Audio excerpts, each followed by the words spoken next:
आपने सबसे पहले फीवर थेरेपी के बारे में जाना कि फीवर थेरेपी क्या होता है, और ये भी जाना कि अगर फीवर हो तो गलती से भी पैरासीटामोल या कोई दवाई देके फीवर को नहीं उतारना चाहिए, बल्कि lower leg hot water immersion करके फीवर को नीचे उतारना चाहिए। That is the first lesson. Second lesson जो आपने समझा वो है, अगर कोई फिट्स पड़ जाए, सीजर आ जाए, तब क्या करना है, डूज एंड डोंट्स क्या है, ताकि हम घर के सेटिंग में ही रिकवर कर लें सेफली। आज हम बात करेंगे एक तीसरे तरह की इमरजेंसी की, जिसे हम बोल सकते हैं अस्थमा अटैक। अस्थमा अटैक का मतलब कैसे, पहले तो बात है पहचानेंगे, जिसमें सांस लेने में बड़ी तकलीफ होना, बोलने में उस वक्त बड़ी तकलीफ होना, वीजिंग साउंड का आना, बार बार कफ करना, तो ये सारे सिम्टम्स अगर हैं, इसका मतलब ये अस्थमा अटैक बोलेंगे। तो ऐसी सिचुएशन में नॉर्मली पेरेंट्स, जाहिर सी बात है, पैनिक हो जाते हैं और उनको सिर्फ एक ही ख्याल आता है कि फटाफट फटाफट हॉस्पिटल ले जाओ। लेकिन यहाँ पे इम्पॉर्टेंट बात यह है कि हर पल बड़ा कीमती है। ये जिस चीज़ के लिए आप हॉस्पिटल ले जा रहे हैं, क्या वहाँ जाके कोई रिलीफ मिलेगा, नंबर 1। नंबर 2, क्या घर पे ही बिना किसी डैमेज के हम रिलीफ दे सकते हैं उसी वक्त? Answer is yes. पहली बात तो बच्चे को और डैमेज ना हो, और दूसरी बात रिलीफ जल्द से जल्द मिले। उसके लिए क्या करना है वो हम आज के इस वीडियो में समझने की कोशिश करेंगे। पहली बात तो आप समझ गए कि व्हाट इज़ अस्थमा अटैक।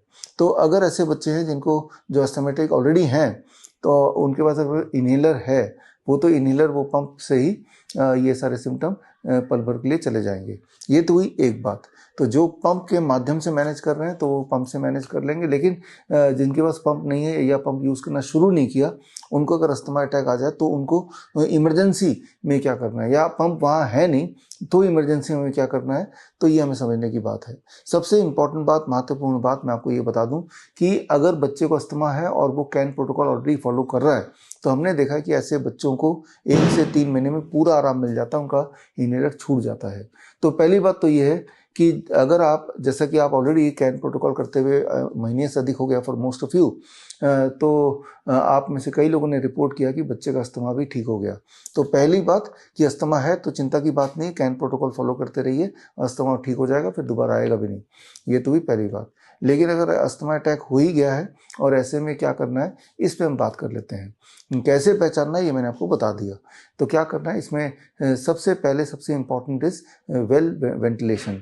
कोई बंद कमरा ना हो के ओपन में बच्चे को ले जाइए। हो सकता है तो अगर आपके घर के पास गार्डन है, पार्क है, वहाँ ले जाइए। और ग्राउंडिंग, यानी कि नंगे पैर, पैर ज़मीन पे, मिट्टी पे, और बच्चा ऐसे बैठा हुआ है या वो पेशेंट ऐसे बैठा हुआ है। That is the first step. Second step is the posture.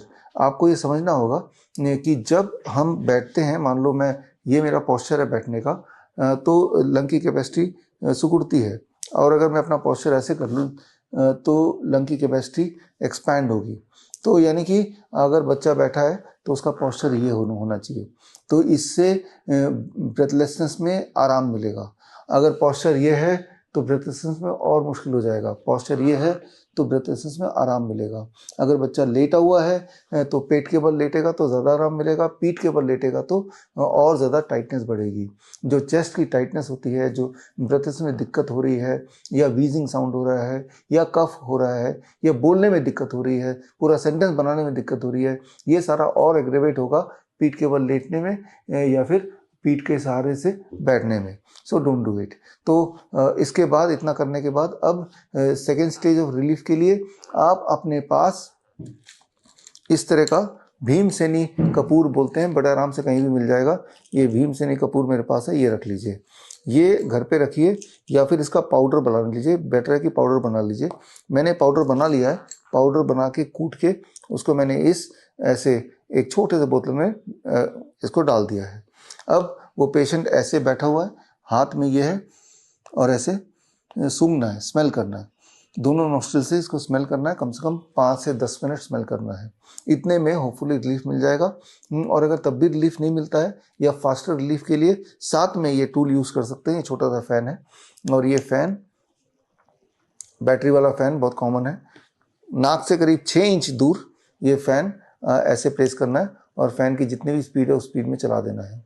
यहाँ पे एक साइंस आपको समझना होगा कि ये जो एरिया आपका, इस एरिया में कुछ ऐसे रिसेप्टर्स हैं जो लंग को एक्टिवेट करते हैं, ब्रेथलेसनेस को ठीक करने में हेल्प करते हैं अगर वहाँ पे ठंडी हवा लगे तो।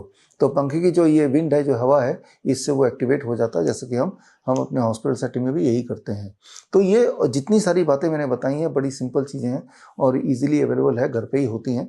और ये अवेयरनेस से आप किसी भी इंसान का SpO2 ऑक्सीजन सेचुरेशन भी अगर डाउन है तो उसको भी ऊपर कर सकते हैं। तो ये प्रोटोकॉल दिमाग में रखना है, ये वीडियो सेव करके रखिए। और कभी भी अगर अस्थमा अटैक होता है तो पैनिक की ज़रूरत नहीं है। When you do these steps with in few minutes you will see a great relief. That is a temporary relief. ये सिर्फ टेम्पररी रिलीफ है, लेकिन परमानेंट क्योर के लिए तो कैन प्रोटोकॉल को ही फॉलो करना है। और कैन प्रोटोकॉल फॉलो करने से जो लंग से जुड़े हुए बीमारियां हैं या फिर अस्थमा है, ये सारी ठीक हो सकती है। तो खैर, आई होप कि ये वीडियो आपके कॉन्फिडेंस को बढ़ाएगा और ऐसी कोई परिस्थिति आ ही जाए तो उसे संभालने के लिए आप कॉन्फिडेंट होंगे, उसे संभाल ही पाएंगे। All the best. Thank you. जय हिंद। लाइफस्टाइल डिजीज हो या इन्फेक्शियस इलनेस, कॉस्मेटिक्स हो या पेन मैनेजमेंट, घर पर ही बनाएं अपनी दवा। Ancient wisdom and modern evidence base का अनोखा मिश्रण।